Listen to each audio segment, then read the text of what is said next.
Do you think it would be fair to say that most of you viewers watch my videos because you are trying to alleviate your suffering? Some of it might be unconscious,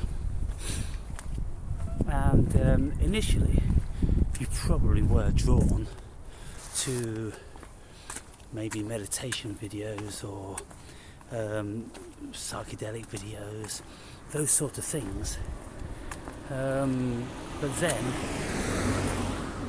the way you feel about my videos has morphed into something else, because it really is quite a complex thing in view of how much variance my videos are.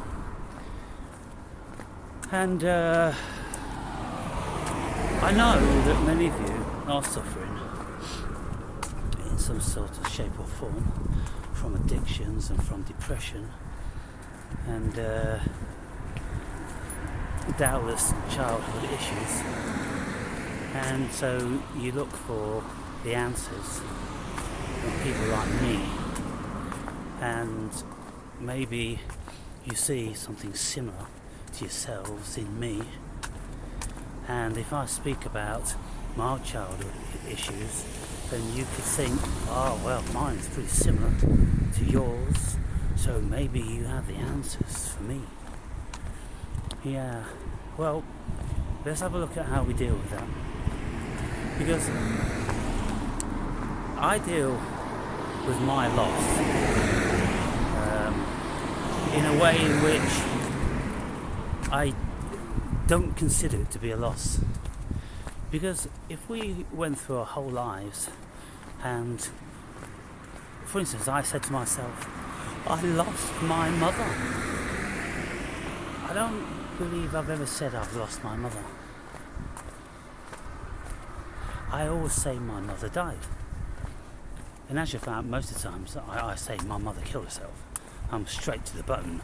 I'm not fucking around, because by saying mother died, you know, that's really quite something different. In actual fact, it's massively different. If your mother just died, then it's kind of like one thing, isn't it? But if your mother actually gassed herself, how many women have you heard? Like, how many stories have you heard of anybody actually gassing themselves?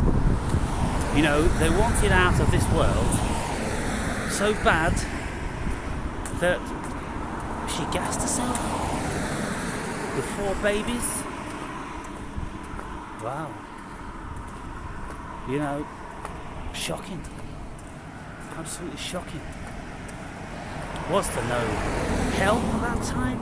Did she have no family, no friends? How bad was the relationship with my father? You know, for her to do that. Was she suffering from serious depression? Did she always have some sort of psychotic issue? Who knows? It was in the very early 60s, people. And, well, in actual fact, it was 67. And at that particular time, the Rolling Stones sang a song about the mother's little helper, which was Prozac.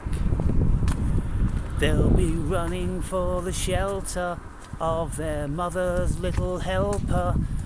It will help them on their way, help them through their busy day, all that sort of stuff. So Prozac had not long been introduced then, I'm assuming. So that was available. But, you know, how much ignorance was there still in relation to our mentalism. And so anyway, nobody ever wanted to talk about it. In actual fact, the only people that could remotely talk about it was my old man's parents, who just didn't want to go there. And of course we were all too young at the time in any case. And then the only one surviving now is my old man's brother, who was 7 years younger than my old man, because my old man killed himself as well about 7 years ago. And so his younger brother, who now is about 75, something like that, and his wife, who both knew my old man and knew something about what went on. And we tried to talk to my old man's younger brother on a few occasions, but he's a very weak person. Very weak, coward person he is. He's the sort of person that he never even learned to swim in his life. Never ever has been camping. Never walked out in the fields or anything like that. Just a very scared person.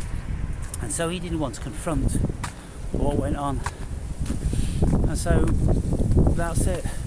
And albeit he's still alive, sometimes I think about going to see him, to see if he wants to spill any beans now. But whether I'll ever get round to it, I don't know. But so I dealt with that by going, thanks, Mum.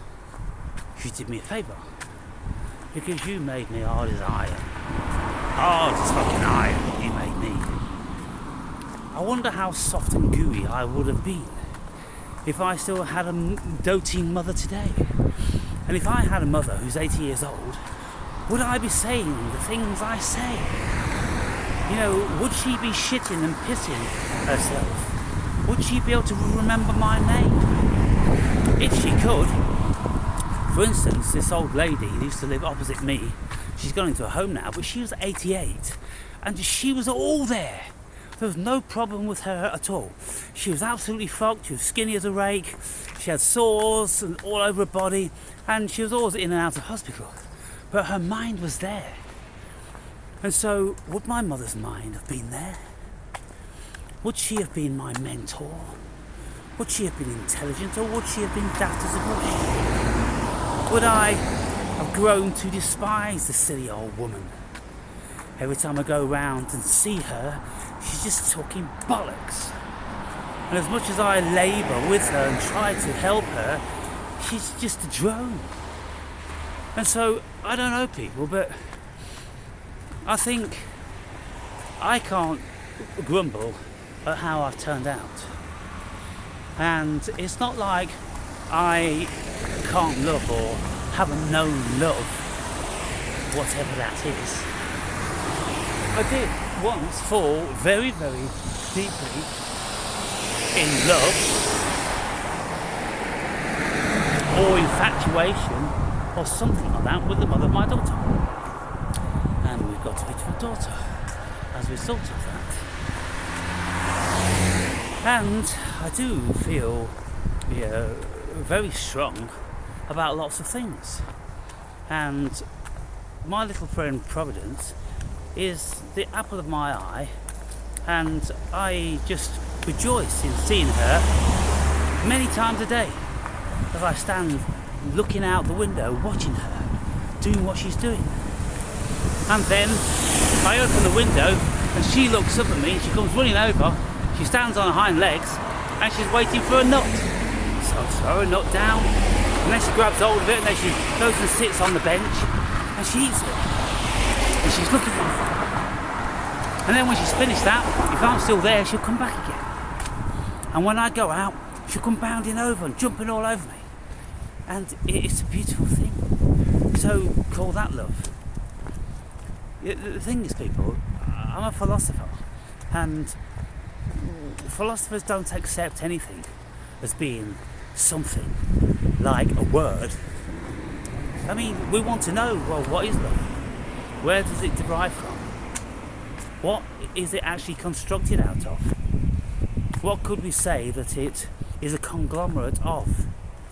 You know, obviously it pertains to chemicals on some level, because we have a chemical reaction about it. We have butterflies, we have joy, we have, strong protective feelings and, endearing feelings and nurturing feelings. We have all this stuff. And then we throw those all together and we call them love. But if you broke them down, like I do, and I go, well, nurturing, that's a part of nature. Even though we nurture our offspring, It is in actual fact nature. So when people say to you, is that nature or nurture? Well, it's the fucking same thing. Nurturing comes out of nature. Nature is nurturing. And so when we're born instinctively to protect our offspring, particularly human beings, because they're exceedingly frail for many, many years. So the human being has to have a very powerful maternal and paternal instinct towards their offspring.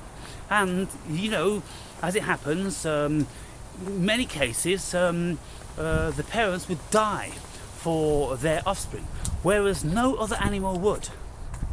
You look in nature, when other animals are attacking, very often, lots of animals will try to protect their young, but if it comes to the point where it's very, very dangerous for them, then they'll leg it. And I think human beings are very different. They'll cling on to their babies and they'll die with their babies in their hands. I don't know if I've ever seen or heard or read about any stories where parents ran away from their babies. No, they grab the babies and they're going to run as fast as they possibly can holding their babies. They're not going to be running faster without the babies. You know, we've got this thing called conscience, which we couldn't live with ourselves if we did that. And not only that, but the bond is obviously very, very strong. So I go, well, this thing that people say love, as if like we have a control about it. And I love you because it's something I bestow upon you because I'm so kind. We don't have a choice about who we love, people. And that's the thing about it. I never had a choice about the love I had for the mother of my daughter. I don't have a choice about loving my daughter. I do seem to have a choice about loving anybody else, because it appears that I don't love anybody else. And there is nobody else that I would put my life on the line before them to protect them, save for my daughter. I would do that without even thinking about it. Why would I do it like that? Because it's the natural instinct of my protectionism for my offspring. So is it love? No, it is protectionism. It's chemicals, it's programming. And so lots of people don't want to hear this sort of stuff because it brings too much of a harsh reality to any given situation. And, you know, most people just live fluffy lives where thinking their partner loves them and they love their partner and everybody loves everybody and all this. And, you know, at our core, we all love everybody because we're all one and this and the other. Well, you know, the fact of it is, we don't love everybody. And most people, you know, will very, very easily rob, murder, rape, harm, or whatever, any number of things before they would even consider loving. No, we don't love each other, people. You know, we consider each other as threats, as potential, as avenues of gain, as portals for sexual gratification, and a whole bunch of stuff. So I'm not a big adherent of love. Because we can break it all down. We can destroy it. We can destroy everything. We can investigate everything until there is nothing to find anymore. And that's why Nietzsche says, if you look into the abyss will look back at you. Because if you investigate things so deeply, that's all you'll find. The abyss.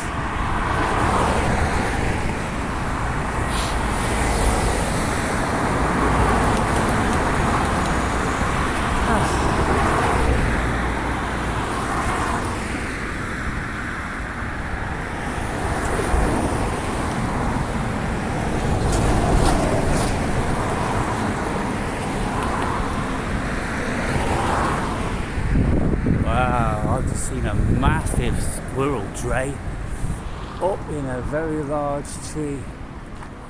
Maybe I'll film it one day when I've got my camera with the zoom on. But yeah, so getting back then to how I am and how I look at the world. Well, much of it has to do with nature and nurture and experience. And the experience, of course, is a physical experience and a mental experience. i.e. what we learn about the world, what we learn from reading or listening or watching, other people. We learn a great deal, which changes as people. If we just watched, horror movies or evil 24/7 for many, many years, then that would vastly change the chemical structure and the mindset of who we are and what we are, because we're programmable matter. If we did the obverse, then we did the obverse. And so when we look at, say, like monks, for instance, or nuns, and if we get to considering, they're very gentle, they're kind, they're compassionate people. Well, if you live in a fucking monastery or a fucking monkery or a fucking cave or something, and you're not dealing with the insufferable human being, then you can slip back into your default state of, being calm and sedentary. But if you are dealing with them on a daily basis, and you're reading about them, you're learning about them, and you're engaging with them, well, fuck me, you're very, very quickly going to find yourself outside of the kingdom of God, which is a very still mind. And so when I came out of prison, because I was meditating 5 hours every single day and reading for 12 hours a day, fucking banged up lying on a bunk for 24 hours a fucking day, much of the time, well, that affected my mind and disposition. And for, a couple of months I was very, very calm and spiritually oriented. But then, slowly, as I slipped back in, to watching lots of YouTube and making my videos and having an egoic expectation, and then all this stuff, it happens.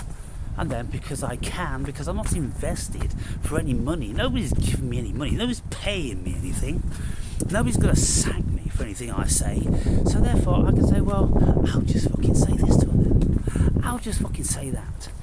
And, I'm wondering, how far can I go with this? How much negative stuff can I say and you'll still be watching? I could be telling you about how we're all going to die, and I've had dreams and premonitions, and I could start reading all these end times things and telling you it's happening now, or it's only a few weeks away, you better start cuddling your kids and this, that and the other, or you better start digging your fucking dugouts and prepping and all that. I could really go down that rabbit hole.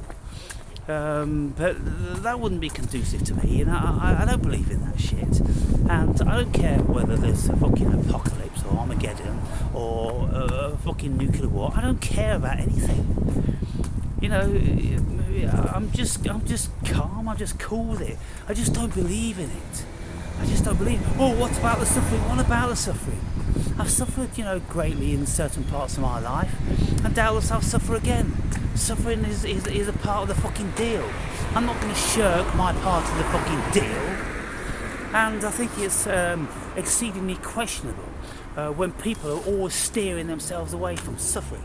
You should embrace suffering. You should look into the face of suffering. You should, in actual fact, on occasions, really put yourself into suffering. Because that will build character, and it will toughen the mind and body. And so, anyway, I have just utilised some time walking to and from the supermarket, killing two proverbial stones, killing two proverbial birds with one stone. Now, the reason why I just said that, this is interesting. When I was about to say that, my mind thought, I don't want to kill any birds, I don't like that expression.